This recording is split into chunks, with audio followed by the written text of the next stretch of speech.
मित्रों, कर्म हमारे जीवन में प्रभाव डालते हैं और हम जो आपसी संबंध बनाते हैं वो पूर्व कर्मों के कारण ही बनाते हैं। ये सब बातें हम हमारे पिछले वीडियो में कर चुके हैं, जिनका लिंक मैं डिस्क्रिप्शन में दे दूंगा।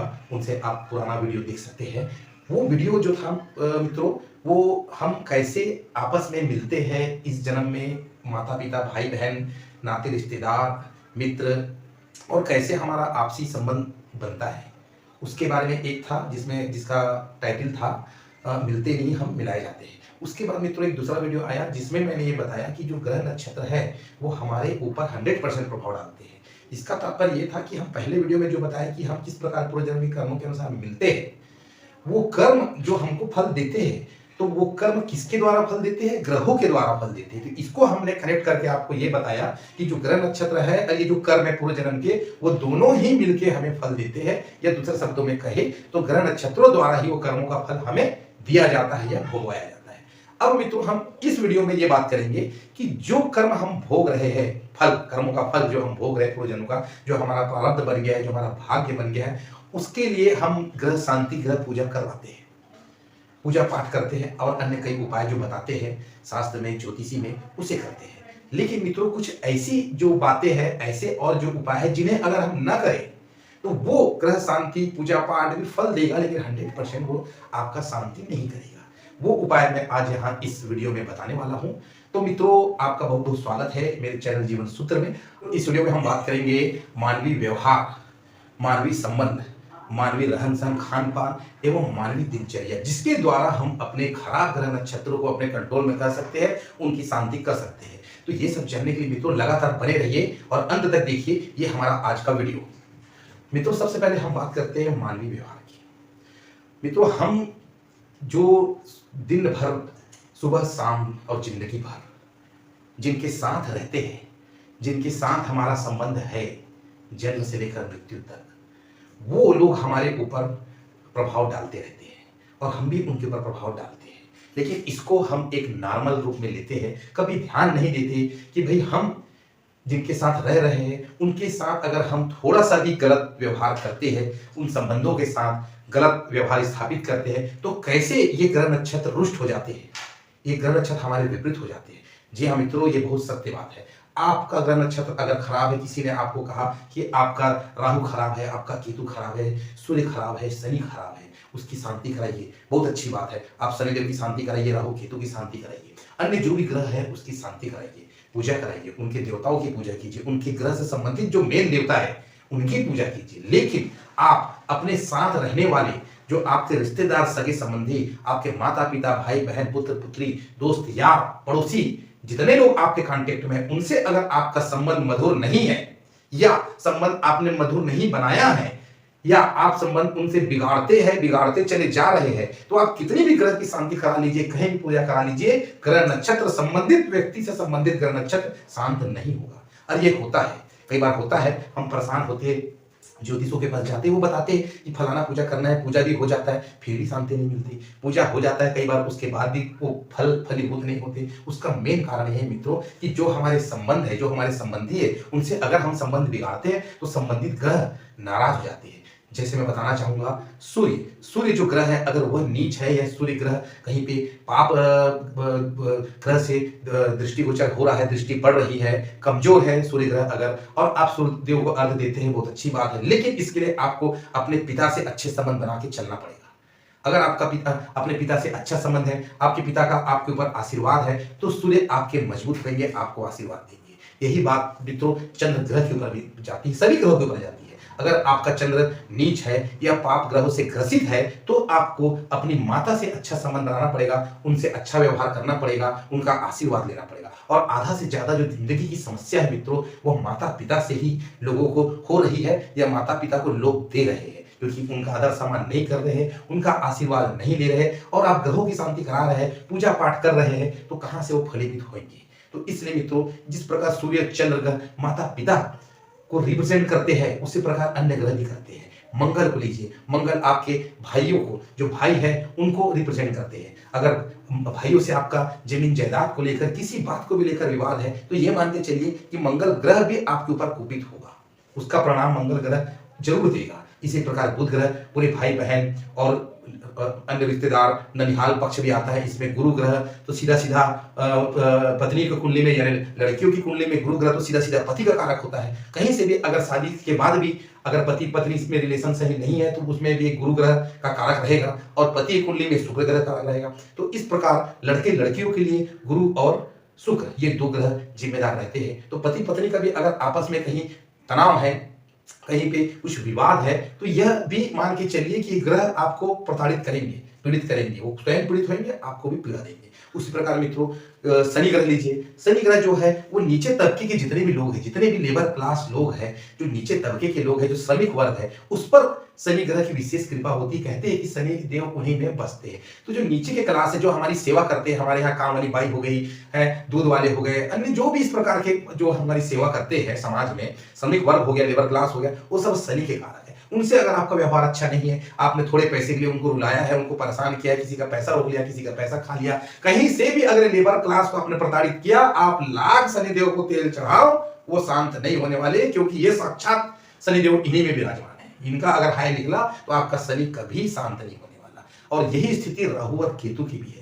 राहु केतु में तो जैसे आपके ये वर्ग आएगा ही, राहु केतु में भी निम्न वर्ग आएगा ही, लेबर वर्ग आएगा ही, सेवक वर्ग आएगा ही। इसके साथ आपके जो ससुराल पक्ष हो गया, ननिहाल पक्ष हो गया, पड़ोसी हो गए, ये सब इसमें शामिल रहेंगे। कई जानवर भी शनि राहु केतु में शामिल है, जैसे कुत्ते इसमें शामिल है। इसी प्रकार के अन्य भी चिड़िया पक्षी है वो भी इसमें शामिल है। हम इनको प्रताड़ित करते, कुत्ते को प्रताड़ित कर रहे, चिड़ियाओं को प्रताड़ित कर रहे, तो भी इनका ग्रहों का दुष्प्रभाव हमको झेलना ही पड़ेगा। इस प्रकार मित्रों ये जो हमारे संबंध है, जो मानवीय हमारे संबंध है, ये हमको मेंटेन करके चलना है, सबसे अच्छे बना के चलना है, तभी ग्रहों की शांति पूर्ण रूप से फलीभूत होगी। मित्रों मानवीय संबंध के बाद दूसरा नंबर आता है मानवीय व्यवहार का। मतलब कि हम जो व्यवहार करते हैं, व्यवहार का मतलब है हमारी सोच। हम क्या सोचते हैं, दिन भर हमारे मन में क्या विचार चलते हैं। लोगों के लिए ईर्षा, द्वेष, छल, कपट, धोखा चलता है कि सबका मंगल, सबका भला, सर्वे भवन्तु सुखिनः चलता है। ये डिपेंड करता है आपके ग्रह नक्षत्रों का आपके ऊपर कृपा पर, कि कैसे वो आपका व्यवहार है, उसी प्रकार ही वो आपके ऊपर कृपा करेंगे, आपको शुभ या अशुभ फल देंगे। तो मित्रों ये बात हमेशा ध्यान रखिए, जिसका जैसे मन रहेगा वैसे ही उसके आसपास का वातावरण निर्मित हो जाता है। हमारे मन से जो विचार निकलते हैं उससे हमारे चारों ओर एक होरा का निर्माण होता है। अगर आप अच्छी बात सोचते हैं, लोगों के लिए अच्छे विचार आप प्रेषित करते हैं, तो आपके चारों ओर एक सकारात्मक होरा का निर्माण होता है। वो सकारात्मक होरा, सकारात्मक शक्तियों को, जो बोलते हैं हम कि भाई लॉ ऑफ अट्रैक्शन की है क्या, ये मित्रों, ये जो ग्रह की जो सकारात्मक शक्तियां हैं, उनका जो आशीर्वाद है वो हमारे ओर आकर्षित होते हैं। तो इसीलिए आप सबके लिए अच्छा सोचिए, सबके लिए भला सोचिए। किसी के लिए भी धोखा, छल, कपट, ईर्षा, अन्य और जो बातें जो हम मन में कुड़ते रहते, बोलते रहते, मन में आप न भी बोले लेकिन मन में सोचे, तो भी वो आपके नकारात्मक वातावरण बना के नकारात्मक शक्ति, जो शनिदेव की नकारात्मक शक्ति है वो आपके ऊपर आएगी। जो राहु की नकारात्मक शक्ति, वो सारे ग्रह नक्षत्रों की जो भी नकारात्मक शक्ति है वो आपके पास आएगी। क्यों? क्योंकि आपने तो वैसे चारों होरा का निर्माण कर लिया है और आप ग्रह शांति करा रहे, आप पूजा कर रहे, कोई फर्क नहीं पड़ने वाला। क्यों? आपके ओर वातावरण तो निगेटिव है ना, तो सकारात्मक शक्तियां आपको टच ही नहीं कर पाएंगी, वो निगेटिव से ही लौट जाएंगी। चारों होरा निगेटिव है, इसलिए आपको जो आपका व्यवहार है, अपना जो व्यवहार है उसे बदलना पड़ेगा। आप पूजा पाठ कराइए, लेकिन साथ साथ आप सोचिए, आप स्वयं में मनन करिए, चिंतन करिए इस चीज का कि भाई क्या है मेरे व्यवहार में जिसके कारण कोई नेगेटिविटी निकल रही है, क्या ऐसा लग रहा है। ये चीजें आप ध्यान दीजिए और इसको आप अपने जीवन में उतारिए। संबंध को पहले अच्छा बनाइए, सबसे व्यवहार को अच्छा बनाइए। इसके बाद जो अगला नंबर आता है मित्रों, वो है हमारा मानवीय रहन सहन एवं खान पान। ये भी बहुत निर्भर करता है ग्रह नक्षत्रों के आपके ऊपर आशीर्वाद और आपके ऊपर अनिष्ट करने की। वो इस प्रकार समझिए, जो भी व्यक्ति मांसाहार और शराब या इसी प्रकार अन्य भी नशीली जो भी है चीजें हैं, चाहे वो सिगरेट हो जाए या अन्य चीजें हो जाए, उसका सेवन करता है, तो ये मानकर चलिए राहु केतु शनि तो उसके ऊपर जिंदगी भर कुपित रहेंगे ही रहेंगे, वो शांत हो ही नहीं सकते। ये बात अलग है कि भाई कहीं से उसका पुण्य कर्म होगा जिसके कारण वो अभी परेशान नहीं है, अभी वो पीड़ित नहीं है, लेकिन देर सवेर वो पीड़ित होने वाला है। क्योंकि मांस, मदिरा, ये जो चीजें है, ये इन ग्रहों को इनसे बहुत ही ज्यादा चिढ़ना पड़ता है। राहु केतु शनि, आप अगर इसका सेवन करते हैं या आपके साथ कुछ गलत हो रहा है और आप पकड़ नहीं पा रहे कि भाई हम तो पूजा कर रहे हैं, शनिदेव का तेल चढ़ा रहे हैं या अन्य ग्रह का भी हम पंडित जी ने बताया ये हमने पूजा कर दिया, फिर भी हमें शांति नहीं मिल रही, हमारे काम नहीं हो रहे हैं, तो उसको आप देखिए कि आपके खान पान में क्या गड़बड़ी है। सबसे पहले तो अगर इस टाइप से आपको कोई भी परेशानी है इस प्रकार की और आप पीड़ित है, तो अपना खान पान चेक कीजिए। आप मांस का सेवन तो नहीं कर रहे, नॉनवेज का सेवन तो नहीं कर रहे, किसी प्रकार से नशीली पदार्थों का सेवन तो नहीं कर रहे, किसी भी पदार्थ से कहीं से भी कर रहे हैं तो उसे तत्काल आप त्याग दीजिए। इसे त्यागे बगैर आप ग्रह शांति 100% नहीं करा सकते, वो आपको प्रताड़ित करेंगे ही करेंगे। इसी प्रकार हमारा जो खान पान और रहन सहन भी हो गया। भाई अगर अच्छे हम साफ सुथरे ढंग से रहे, सही समय में हमको उठना है, ब्रह्म मुहूर्त में न उठे तो सूर्योदय के पहले उठ जाए, उठकर सही समय में हम नहा ले, भगवान का भजन कर ले, पूजन कर ले, साफ सुथरे कपड़े पहन ले, साफ सुथरे ढंग से हम खाना खा ले, भोजन कर ले। तो इस प्रकार हम अगर अपने दिनचर्या में लाते हैं तो सीधी सी बात है, वो ग्रह नक्षत्र देवता वो आपका भी वो एक आदमी साफ सुथरा रहता है तो दूसरे वाला देख के ही खुश हो जाता है, तो ग्रह नक्षत्र देवता तो ऑलरेडी अपने आप ही प्रसन्न हो जाएंगे। कोई बात ही नहीं, क्योंकि हर अच्छे आदमी को देख के दूसरे आदमी को खुशी होती है। अब एक सुंदर सा फूल देखते हैं तो उसको देखकर आपका मन प्रसन्न हो जाता है, चाहे वो फूल आपसे 1 किलोमीटर दूर भी अगर गार्डन में लगा है तो भी आप उसको देखकर खुश हो जाएंगे। दूर से भी देखेंगे अच्छा नीला नीला, पीला पीला, हरा हरा दिख रहा है ऐसे करके। तो क्यों, ये तो चीजें है ना जो अट्रैक्ट करती है। उसी प्रकार आप अच्छा पहनेंगे, साफ सुथरे ढंग से रहेंगे, आपका खान पान अच्छा रहेगा तो वो आकर्षित करता है, चाहे देवताओं को, गणों को, ग्रह नक्षत्रों को। ये चीज आप बात को समझिए। इन सब चीजों को जीवन में उतार कर आप व्यवहार को, संबंध को, अपने खान पान, रहन सहन को, अपने दिनचर्या को, कि फिर अपना नहाकर भगवान का जो संध्या करना है वह भगवान की पूजा कीजिए, अपने काम में जाइए, शाम को फिर भगवान के पास आके धन्यवाद दीजिए, सही समय में भोजन करिए, सही समय में सोइए। उसके बाद देखिए आपको कौन ग्रह नक्षत्र परेशान करता है या पीड़ित करता है, कहीं फिर कोई जाने की आवश्यकता। इसके बाद अगर आप शांति नहीं भी कराएंगे तो सब शांत है, यही नियम है। इसके अलावा अगर आप इसको ना करके बाकी सब करेंगे तो नहीं होगा, लेकिन अगर बाकी सब ना करके इसको करेंगे तो सब होगा, क्योंकि यही प्रकृति का नियम है। जो प्रकृति में चल रहा है वही नियम है। हम अगर कहीं जाके आहुति डालते हैं तो वो भी प्रकृति में ही जाता है, अब तक उसका परिणाम निकलता है। लेकिन उसका परिणाम लेट इसलिए निकलेगा कि भाई वो तो उसी चीज को प्रभावित करेगा जिसको आप बिगाड़ रहे हैं। तो जो आप जिसको बिगाड़ रहे हैं उसको सीधे ही सुधार लीजिए, सीधे ही संबंध को सुधार लीजिए, सीधे व्यवहार को सुधारिए, सीधे अपने आप को सुधार लीजिए। तो ग्रह नक्षत्र अपने आप सब सेट हो जाएंगे, अपने जगह में संतुष्ट हो जाएंगे, शांत हो जाएंगे, कहीं कुछ करने की आवश्यकता नहीं पड़ेगी।